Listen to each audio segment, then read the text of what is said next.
ایک آدمی کہتا ہے میں مرجعیت کو نہیں مانتا. دو طرح کے لوگ ہیں ایسی بات کہنے والے.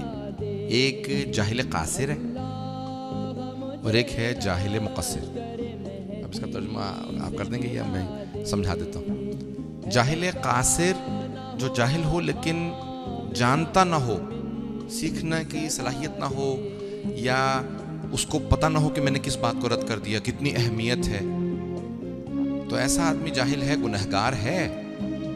نماز نہیں پڑھتا ایک آدمی گنہگار ہے, پھر بھی دین میں ہے. ایک آدمی کہتا ہے اصل نماز کو نہیں مانتا, یہ دین سے خارج ہو جاتا ہے, ضروریات دین کا. اصل میں سب سے بڑا جو ہمارے لیے مسئلہ ہے نا, وہ صاحب الزمان علیہ السلام کی توقیع مبارک ہے. اللہم صلی اللہ علیہ وسلم.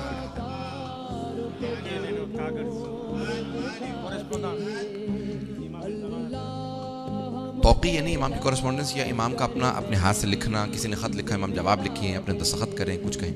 وہ کیا ہے؟ امام فرماتے ہیں انہم حجتی علیکم وانا حجت اللہ علیہم الراد علیہم کراد علینا. اب یہ سب سے بڑے سخت جملے ہیں. امام فرماتے ہیں یہ جو فقہا ہیں, مراجع ہیں, یہ میری حجت ہیں تم پہ, اور میں ان پہ اللہ کی حجت ہوں.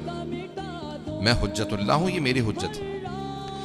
ان کو جو رد کرے گا وہ ہمیں رد کرنے کے برابر ہے. وَهُوَ بِحَدِّ الشِّرْكِ, اور وہ شرک کے برابر ہے. مسئلہ یہ آ جاتا ہے جو آپ نے سوال کیا, بہت ٹیکنیکل ہے کہ آیا وہ اپنے آپ کو شیعہ کہہ سکتا ہے یا نہیں. ایک آدمی سمجھتا نہیں ہے, یہ بیچارہ پھر بھی تشیع میں باقی ہے اور مرجعیت کی توہین نہیں کرتا, یہ نہیں کہتا میں نہیں مانتا. ایک سمجھتا ہے یا سمجھنے کی, سیکھنے کی صلاحیت رکھتا ہے, پڑھا لکھا ہے, یا کم از کم نہیں بھی پڑھا لکھا تو سیکھنے کی صلاحیت رکھتا ہے. ایسا آدمی اگر مرجعیت کی مخالفت کرے یا گالی بکے یا توہین کرے, وہ تشیع سے خارج ہو جاتا ہے. ائمہ علیہ السلام, دیکھیں میں نے اپنی زندگی کے اندر ایسے بہت سے لوگ دیکھے ہیں جو علماء مراجعوں کو گالی بکتے ہیں. آہستہ آہستہ کیا ہوتا ہے کہ وہ بے دین ہو جاتے ہیں. ایک حدیث سے پیش کر رہا ہوں, اور یہ ایک 2 جلدی کتاب ہے, اس کا نام ہے یأتی علی الناس زمان. لوگوں پہ ایک ایسا زمانہ آئے گا.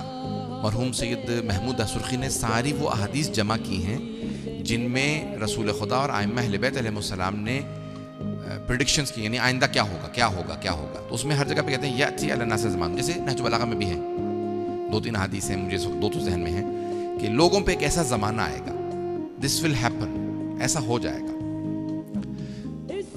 اس کو شہید ثقیب نے بھی لکھا ہے کہ رسول خدا صلی اللہ علیہ وسلم فرماتے ہیں اللہم صلی علی محمد و آل محمد یا علی یأتی علی الناس زمان. لوگوں پہ ایک ایسا زمانہ آئے گا یفرون من العلماء کما تفر الغنم عن الذئب. لوگ علماء سے ایسے فرار کریں گے, بھاگیں گے, اسکیپ کریں گے, جیسے بھیڑ بکریاں بھیڑیے سے فرار کرتی ہیں. بات پہنچ گئی؟ جیسے بھیڑ بکریاں بھیڑیے کو دیکھ کے فرار کرتی ہیں نا, لوگ علماء سے ایسے بھاگنے لگیں گے. کہ یا علی جب ایسا ہو جائے تو کیا ہوگا؟ یسلط اللہ علیہم الجبائر. اللہ ظالم اور جابر حکمرانوں کو ان پہ مسلط کر دے گا جو ان پہ رحم نہیں کھائیں گے. یذہب البرکۃ من مالہم, ان کے مال و دولت سے برکت اٹھ جائے گی, جتنا بھی کمائیں گے پورا نہیں پڑے گا. وَيَذْهَبُونَ مِنَ الدُّنْيَا بِلَا ایمان, اور دنیا سے بے ایمان جائیں گے. انہیں کو آخری وقت میں معصومین کے نام کہلانے والا نہیں ہوگا, یاسین پڑھنے والا کچھ نہیں ہوگا. تو یہ دیکھیں وہ جو آپ نے سوال کیا نا, وہ ٹیکنیکل ہے کہ ابھی آج پوری دنیا کے اندر ایک بہت بڑا ایک مرجعیت کے خلاف بہت بڑا فتنہ شروع ہے, اور کئی لوگ اس کو دیکھ کے اس کو دیکھ کے ساتھ چل پڑتے ہیں. یہ لوگ ہیں نادان ہیں, احمق ہیں, یہ سمجھ نہیں رہے کہ ہم کیا کر رہے ہیں. لیکن کچھ لوگ مغرض ہیں, وہ سمجھ رہے ہیں میں کیا کر رہا ہوں. خطرناک وہ ہے جو سمجھ رہا ہوتا ہے, نوجوانوں کو اغوا کرتا ہے.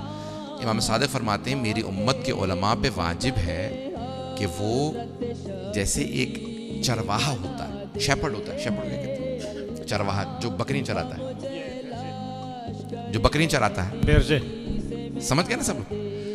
کہ میری امت کے علماء جیسے چرواہا ہوتا ہے, بکریاں چرانے والا ہوتا ہے, جب بھیڑیے سے بچا کے رکھیں. کہ مولا بھیڑیا کون ہے آپ کی امت کا؟ کہ جو میری امت کے شیعوں کے مؤمنین کے عقیدے کو اغوا کر لے, گمراہ کر دے. Les bergers de notre communauté.